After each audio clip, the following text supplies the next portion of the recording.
are entering a world shrouded in mystery, where nothing is as it first might seem.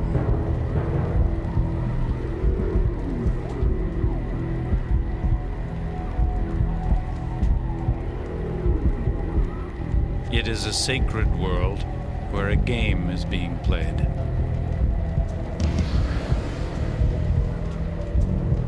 The year is 750 AD.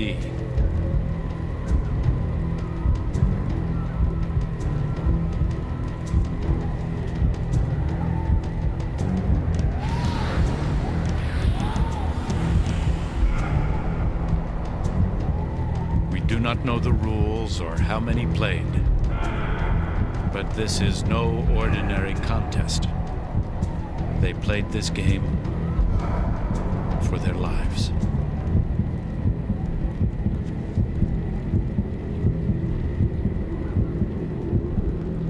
More than 1,000 years ago, the men who played and the crowds who watched would all vanish, leaving the arena and all their magnificent cities empty. Today, only mysteries remain.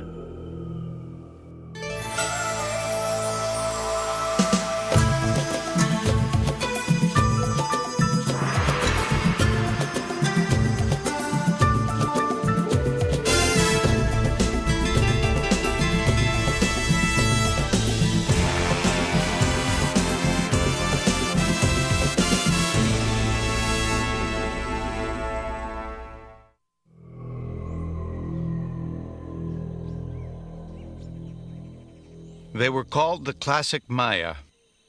They built the greatest civilization of the Americas. When Europe was still in the Dark Ages, they produced artists and scientists whose achievements still astound. When London was just a town of wood shacks and dirt streets, the Maya were building mighty cities of stone in the heart of the Central American rainforest. This is the greatest of them all, Tikal. A thriving metropolis of 40,000 people, it reached its peak around 750 AD and covered an area the size of Manhattan.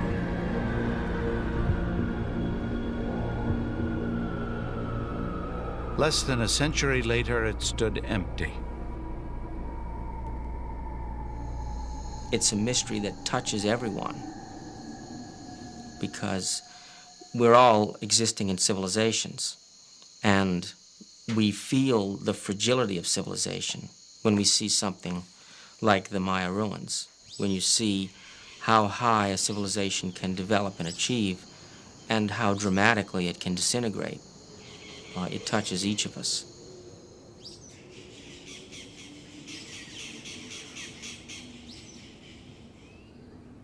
Unlike so many other civilizations, the Maya did not fall to famine, invading armies, or terrible disease.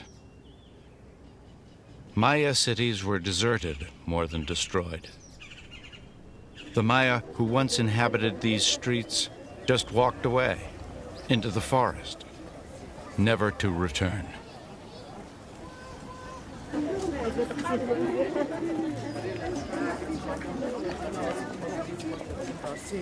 Today, descendants of the Maya still live in the land of their ancestors. Yet their empire is no more. But why? Why did the ancients leave their magnificent cities? It is a question that has haunted historians and archaeologists for ages. Only by exploring the deepest beliefs of a people who died 1,000 years ago can we attempt to understand who they were and why they left deserted all they'd created.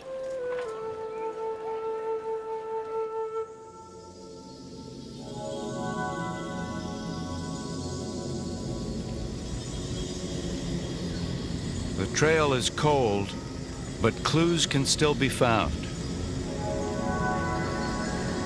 Clues hidden in massive pyramids of stone. clues written in a hieroglyphic code whose secrets were almost lost forever. Clues contained in ancient tales of mighty kings and dangerous gods, in a world founded in ritual and sustained by bloody sacrifice. Tales still told by old men to children, descendants of an empire that vanished long ago.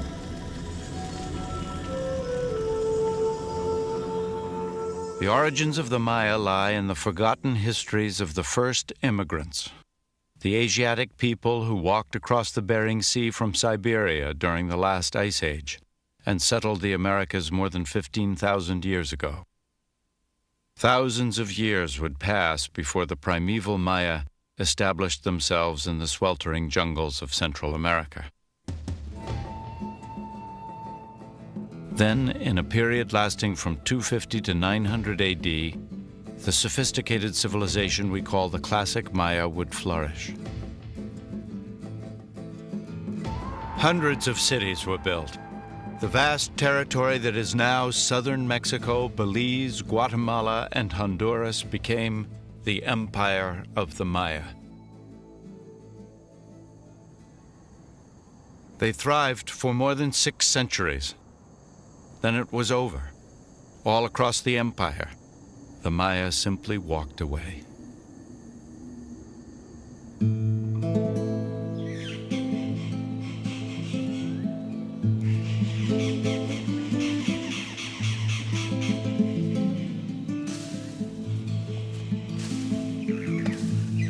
For almost 1,000 years, their ruins lay lost and forgotten. It wasn't until the 19th century that the world would rediscover the classic Maya. In 1839, travel writer John Lloyd Stephens and illustrator Frederick Catherwood explored the jungles of Guatemala.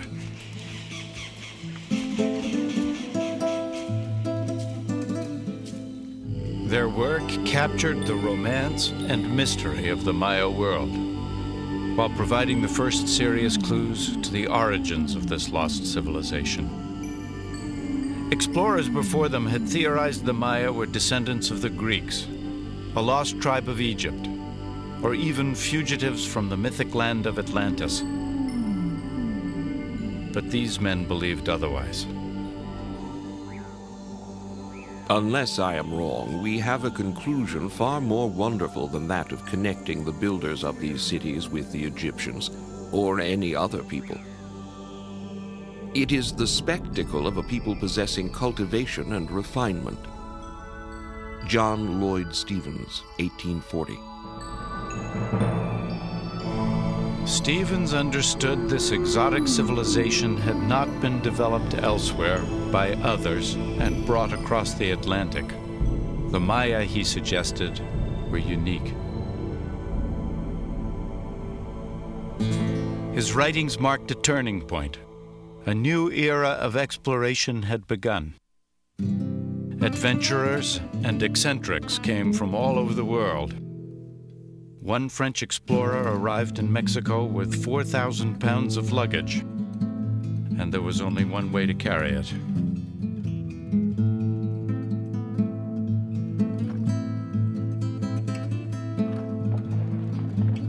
Not even the dense and dangerous rainforest deterred them. More than the promise of buried treasure lured these men into the unexplored reaches of Central America. They were seeking answers to the riddle of a lost civilization.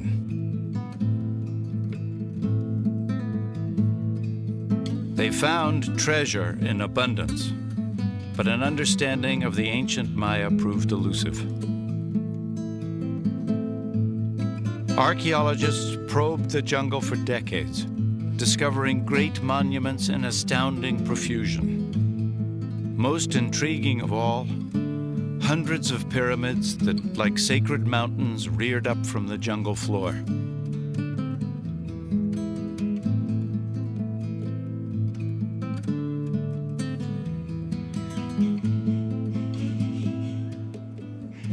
But the purpose of these pyramids remained a mystery. Then in 1957, it would all change. The place was the classic Maya city of Palenque. The great Mexican archaeologist, Alberto Ruz, had spent 4 years excavating the most impressive pyramid at the site, the Temple of Inscriptions. Now he stood at the threshold of discovery.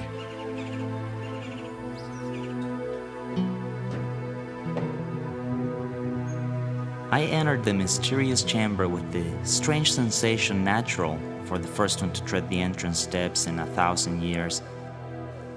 I wanted to efface the centuries and hear the vibrations of the last human voices beneath these massive vaults.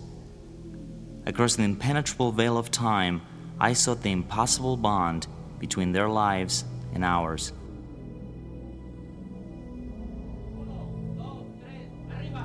In the center of the burial chamber was an enormous stone tomb. His men worked feverishly to raise its massive lid.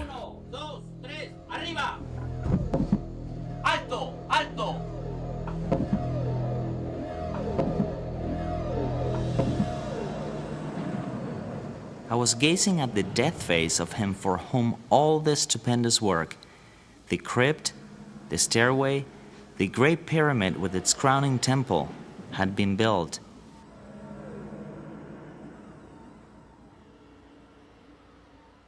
This rare film shows Ruz moments after his dramatic discovery. But a ruined skeleton and a precious jade mask only raised further questions that nobody, not even Ruz, could answer. Who was he?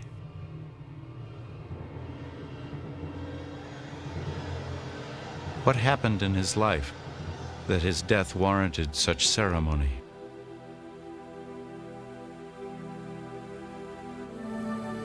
Who was the man behind the jeweled mask?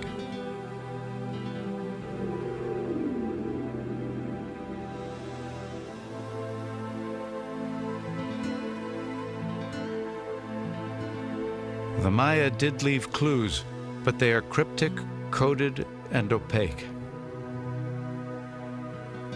Only by deciphering this evidence can we understand the meaning of their sacred temples, the personality of the men and women who built them, and the reason for their sudden disappearance from the cities they abandoned.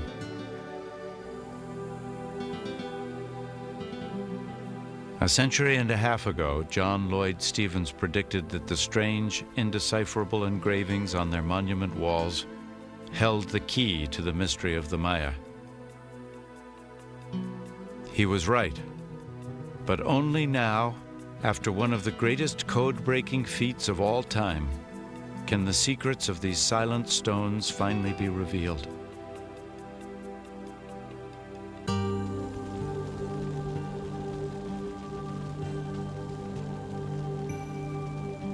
The sacred world of the classic Maya should never have become a mystery.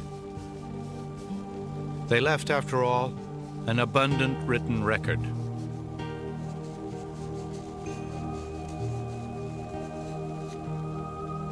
An independently invented writing system. Incredibly, one of only 5 produced in the history of the world.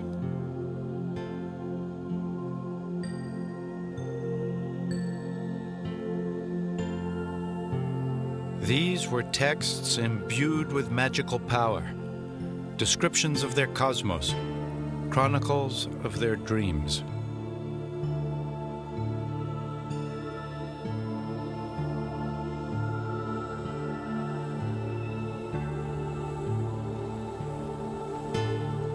Beautiful, fragile documents, they were a truly remarkable achievement.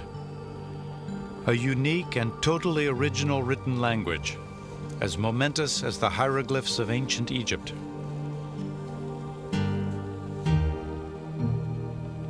They bear witness to the birth of the first written language in the New World.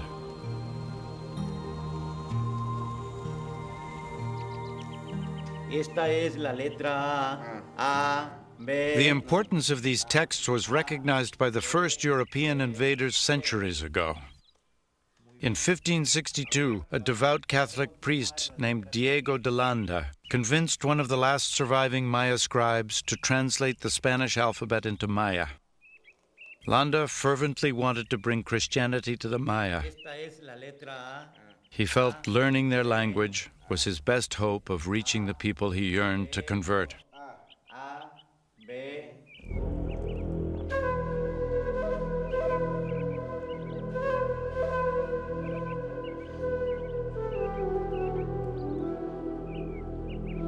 Landa dedicated his life to understanding the Maya and to saving their souls. Still, his memory is not revered. Rather, it is reviled. Landa was distraught, I think, maybe even destroyed, when he discovered that people that he believed and he'd come to know had been converted to Christianity, and he found them continuing to practice pagan rituals. He lost it. He went absolutely crazy, and he began to try to root out and extirpate any remnants of ancient religion.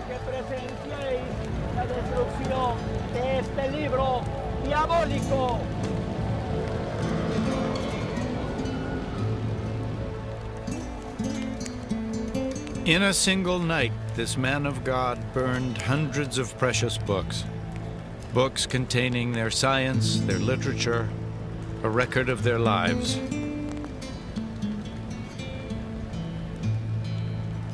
As the Maya looked on, it was as if every copy of their Bible and Constitution had gone up in flames.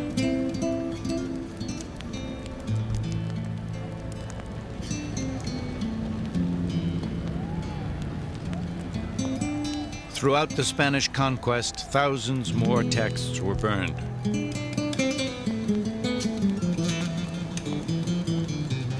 Of the prolific output of Maya scribes, only 4 books escaped the fires to reach the present day.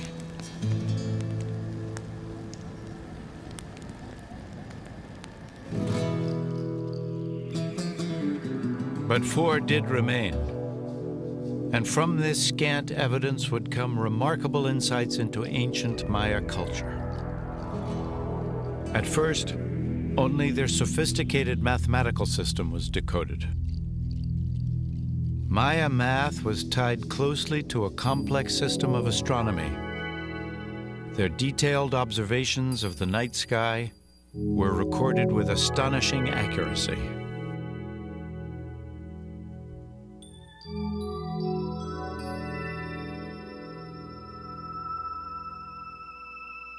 In the 1950s, the great Maya archaeologist Eric Thompson would conclude these were a people dedicated to studying the heavens and the meaning of time. 1,000 years before the first computer, they recorded celestial events 1/2 billion years in the past.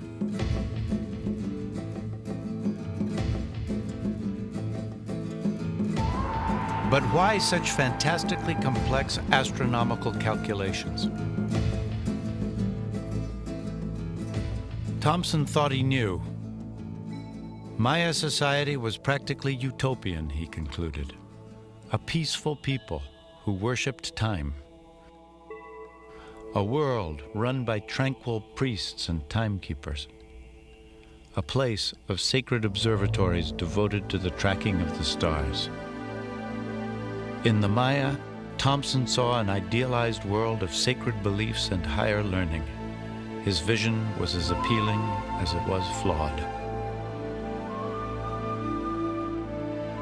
Certainly, the proof seemed all around him. The Maya built pyramids that were giant stone calendars and sundials. El Castillo, the Great Pyramid of Chichen Itza, has 365 steps and platforms to mark the days of the year. Their alignment and design is so precise that once each year they cast a unique shadow that records the spring equinox.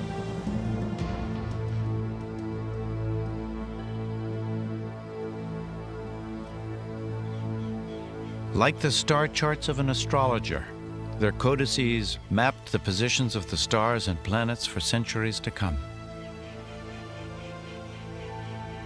The Maya calendar was unlike any other. These great gears illustrate their concept of time. The hieroglyphs on the larger wheel mark the 365 days of the solar year. Those on the two smaller gears represent the 260 days of the priest's sacred calendar. Together, this Maya time machine identifies the astrological significance of every single day.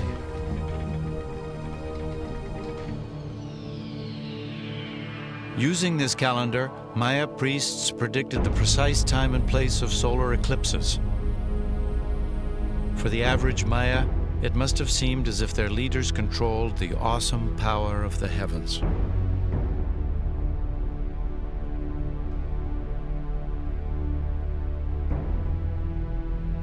The accuracy of Maya astronomy still astounds.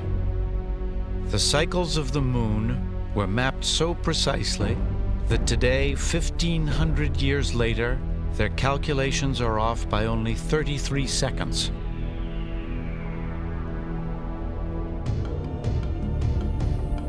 Even the moment of Maya creation, some 5,000 years ago, is a fixed point in the sacred calendar. Forbiddingly, so too is the end of this world.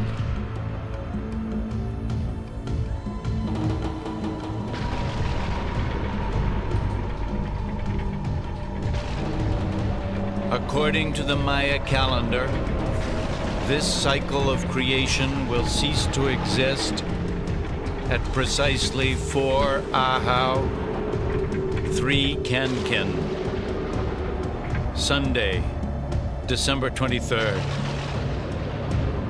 2012.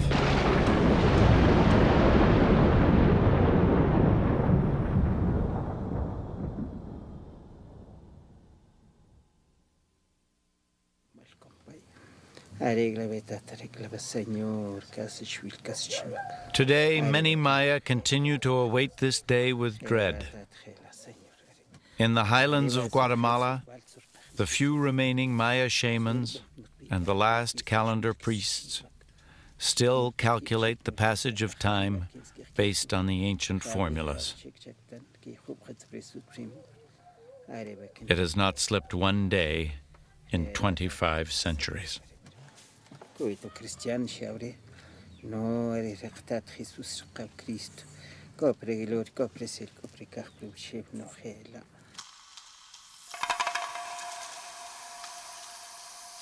Maya texts revealed the hidden world of their mathematics and astronomy, but other, much more startling revelations were to come.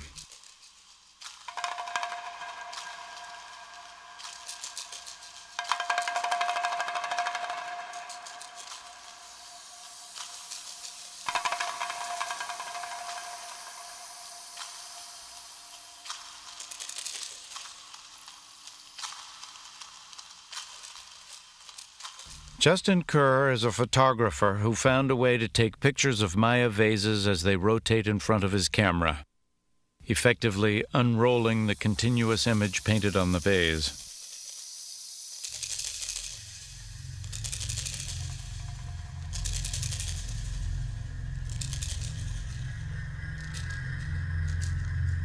When I put the vase down on the turntable and watch it turning in front of the camera, I hope it talks to me. Sometimes it doesn't. Sometimes the message is so obscure that it's very, very hard to get to.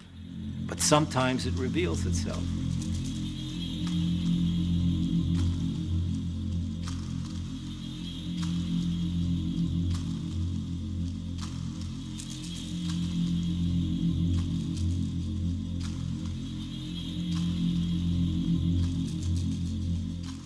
And those revelations have created an entirely new understanding of the ancient Maya. Kerr's photographs reveal a people obsessed with the fearful and bloody gods of the underworld, the hellish place the Maya called Xibalba.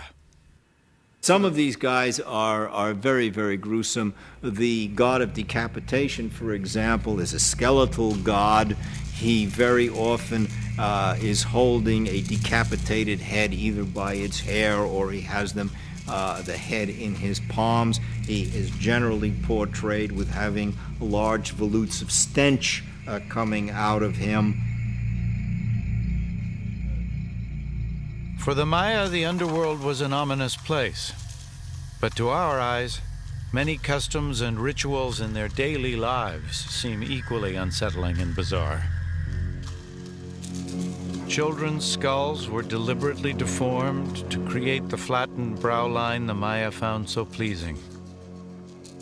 Maya women had their teeth drilled without known anesthetics and then set with precious stones. The use of mind-altering drugs was encouraged and condoned. Powerful intoxicants were smoked. The Maya got high.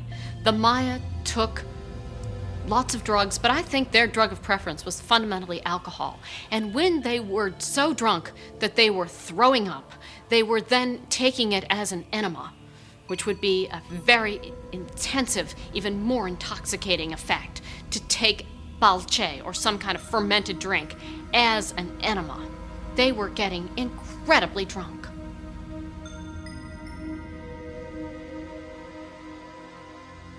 Eric Thompson was aware of such grotesque and bizarre practices, but he refused to let them alter his idealized vision of the Maya. Then American filmmaker Giles Healy ventured into the jungles of Mexico.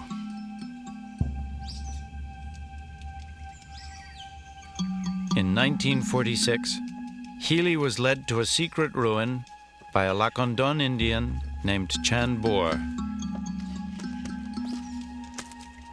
There he made a discovery that would expose a savage truth and alter forever the world's utopian vision of the ancient Maya.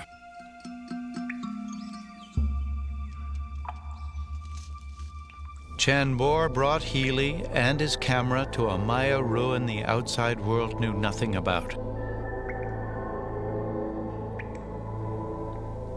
When Giles Healy walks into this room, he's got a whole formed notion of what the Maya are like.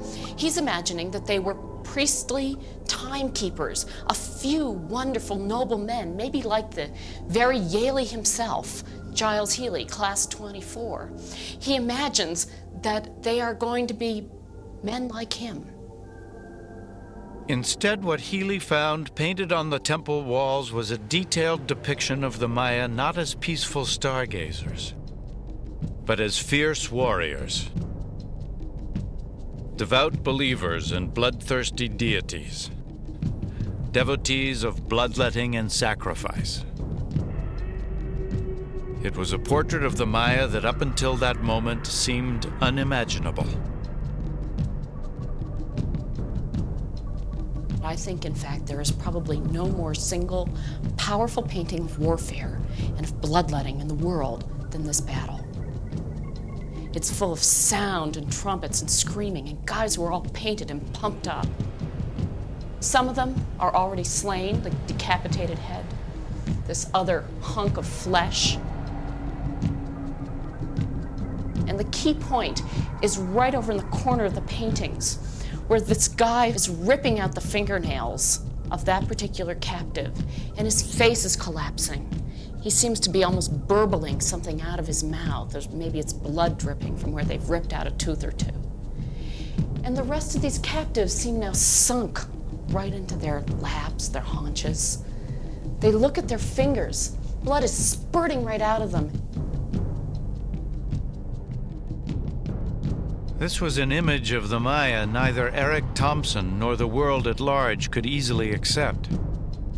Even these shocking scenes didn't immediately overturn the cherished ideal of the peaceful Maya. It was like a parent overlooking some obvious flaw in a child. When Giles Healy walked into this room, I'm not sure that he knew what to make of it. But But when Thompson walked into this room, he didn't see warfare. He saw a nasty little raid. In fact, he even wondered what was going on. The Maya wouldn't rip out fingernails. He thought perhaps there was some pot of red paint over here that people were dipping their hands into. He was that unhappy with it.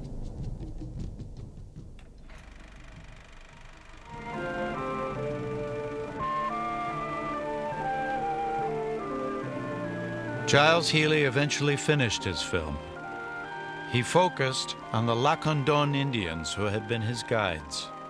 Descendants of the Maya, they too were portrayed as peaceful people in total harmony with nature.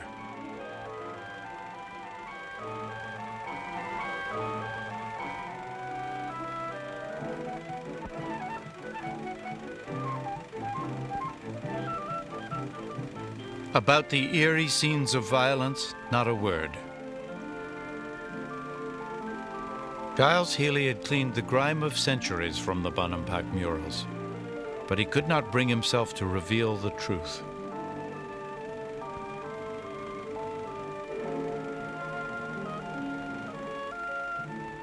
It would take years before Thompson would acknowledge his mistake.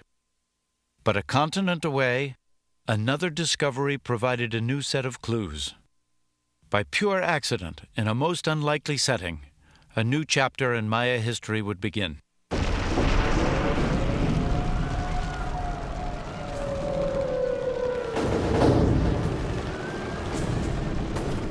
May 1945. Berlin has been invaded by the Russians. The National Library is on fire. Hitler would soon be dead and Germany defeated. From the thousands of books burning in the ruins, a Soviet officer casually plucks a random souvenir from the flames.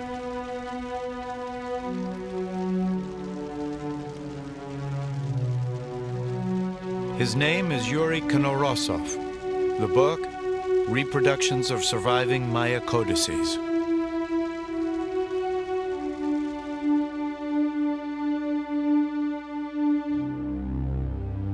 Konorosov immerses himself in Maya studies, and the alphabet Bishop Landa had attempted to transcribe. His great breakthrough was realizing Maya hieroglyphs were much more than a simple system of numerical signs. His work was amplified by another Russian, Tatyana Proskoryakov, a superb illustrator and archaeologist. Her keen eye detected patterns in the dates carved in stone. Where others had seen only numbers and signs, Tatyana read the entire span of human lives.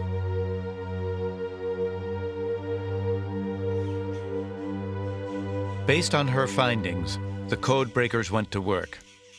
They began to read the carvings on temple walls like tombstones in a cemetery.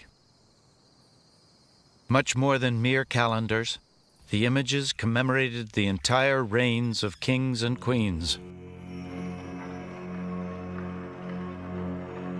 The deciphered glyphs revealed the names of Maya royalty: 18 Rabbit, Smoke Jaguar, Stormy Sky, and Lady Shellstar. The lives of these rulers, their ancestors and their conquests, all the stories locked within the glyphs, could finally be told. 15 years after discovering the skeleton with the jade mask, Alberto Ruz would now learn his identity.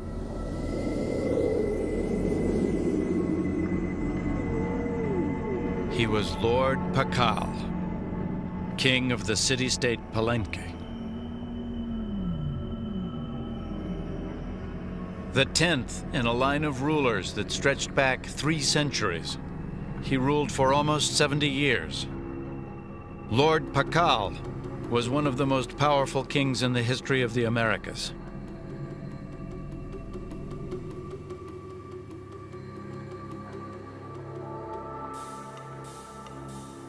These were monarchs who commanded complex cities, large populations, and vast areas of land. They ruled over their citizens with arrogance and disdain. But what was the source of their authority? Why did their subjects submit to such tyrannical rule?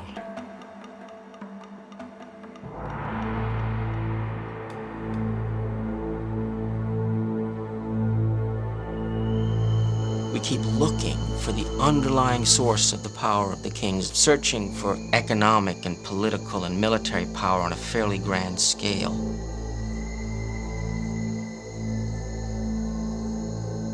But the power isn't based in controlling resources or manipulating the economy or mounting large armies. It's based upon belief. That is the power of the Maya kings, and it was a great one, and it achieved great things.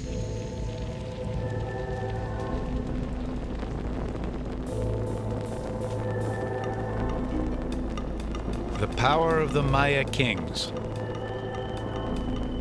To understand it, we must follow a trail of blood. A knife made from a stingray's spine. A rope of thorns.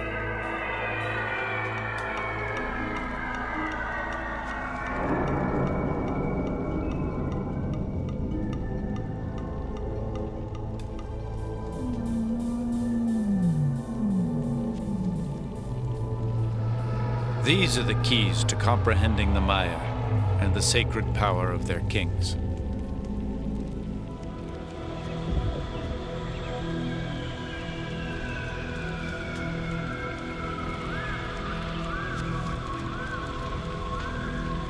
Every portal of every Maya temple is a doorway to the underworld.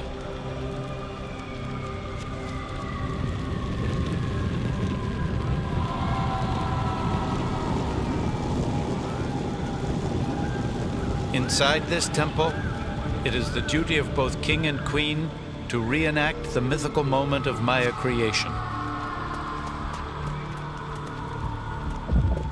In myth, it was the blood of gods that gave life to man.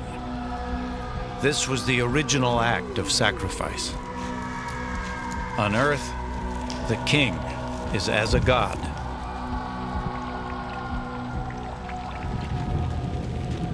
And blood is the price of power, the debt to the gods that must be repaid. Myths and symbols will not suffice.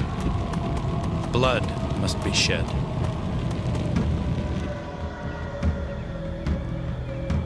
And royal blood, drawn from the tongue and from the genitals, from his queen and from himself, forever bound that sacrifice of the gods to the life of man.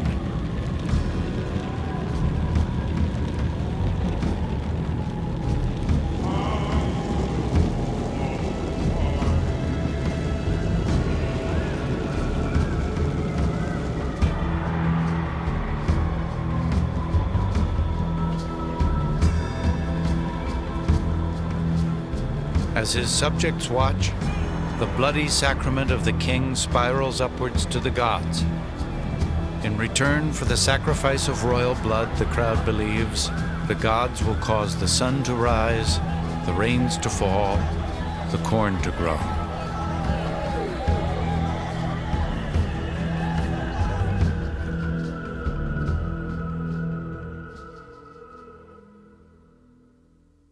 For art historian Linda Sheely, these macabre bloodletting rituals provide the final key to understanding the Maya.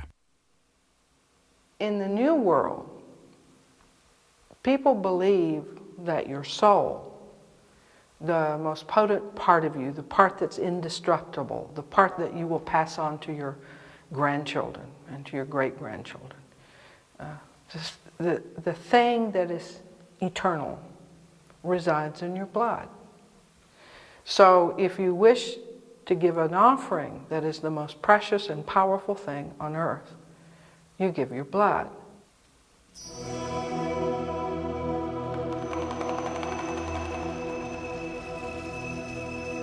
When the king gives his blood, he's first of all giving the most powerful substance on earth, because his blood, because of his ancestry, because of where he comes from, because of the amount of times that he travels to the other world and comes back, his blood is more potent than an ordinary person's.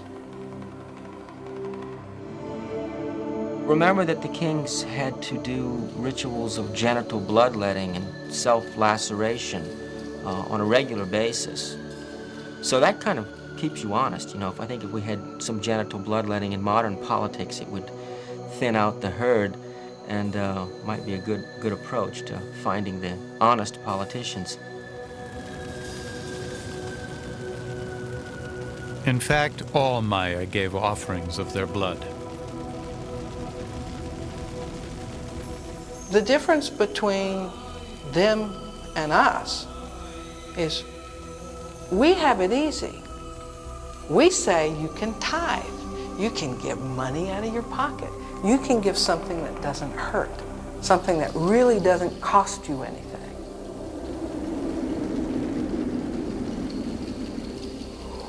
The Maya don't let you make that sort of surrogate sacrifice. You really have to give the blood.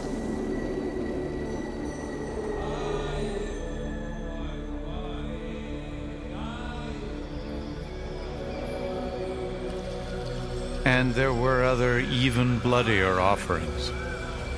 Skull racks commemorate war captives sacrificed to ensure the continuity of the Maya world.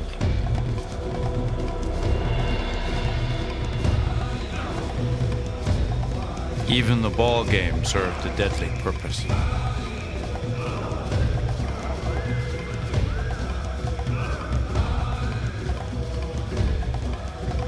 The contest, in fact, is not a game at all.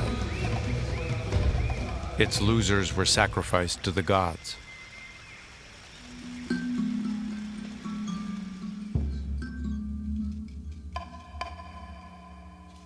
The Maya reveled in this terror, even recording the brutality for posterity.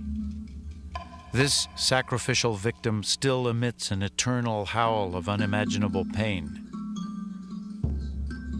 He has been scalped, disemboweled, his hands and feet mangled. The wood bound to his back is ready for the torch.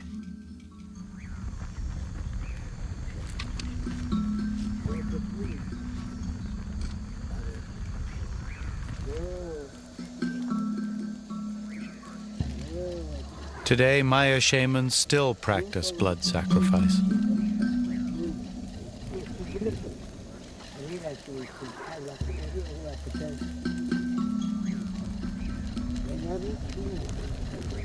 But now it is the blood of chickens that is shed. The ancient faith is intact, but only as a pale reflection of the rites and ceremonies of the classic Maya.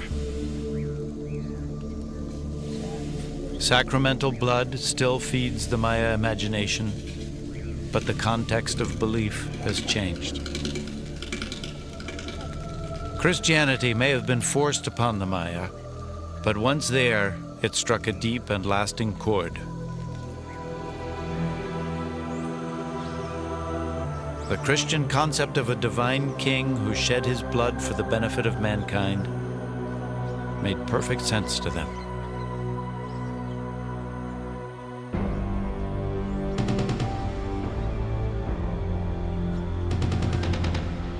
For the ancient Maya, the blood of kings was the mortar that bound all life together. The king's sacrifice ensured the stability of the Maya world, guaranteeing the sanction of the gods and the belief of the people. He stood at the center of the Maya universe. Remove the king, and the whole system comes crashing down.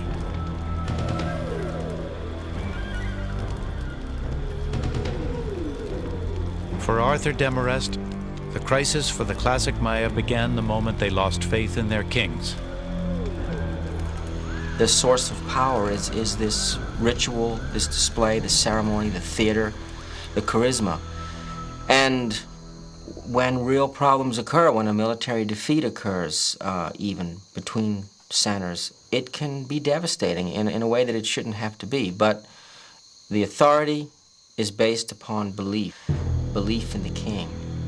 And failure is unacceptable. If this really is a holy lord who can manipulate the forces of the universe, then failure undermines the whole system and it can't be adjusted for.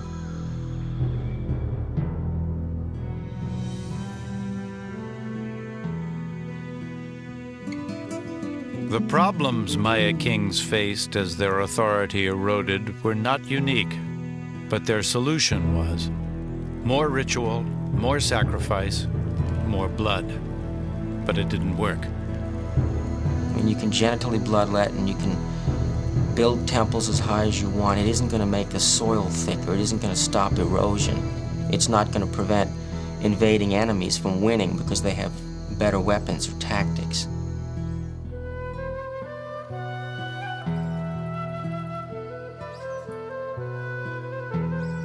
And eventually there were losses in war. Overpopulation in cities, failures of crops, and ultimately the king was responsible. If the blood of the king held the world together, when that world fell apart, it was the king's blood that had failed them.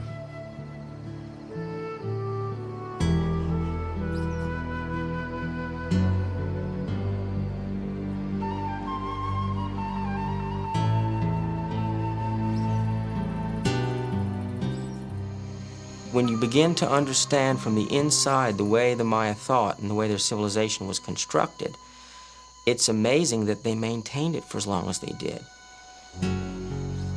The mystery should not be the mystery of the Maya collapse, but the mystery of how the Maya for 2,000 years maintained this impressive civilization.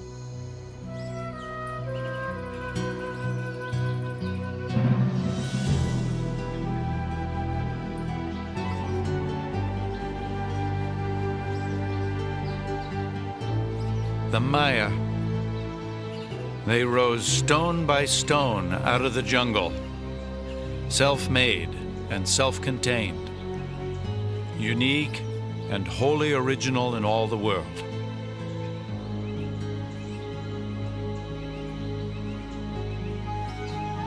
But ultimately, the great dynasties and the great achievements of the Maya kings and queens, all their formidable powers, were built upon the faith of the people. And when crops failed or enemies prevailed, the people no longer believed. And when the people lost faith, the rulers lost power. And when that power vanished, the Maya abandoned their great cities, and the jungle reclaimed its stone.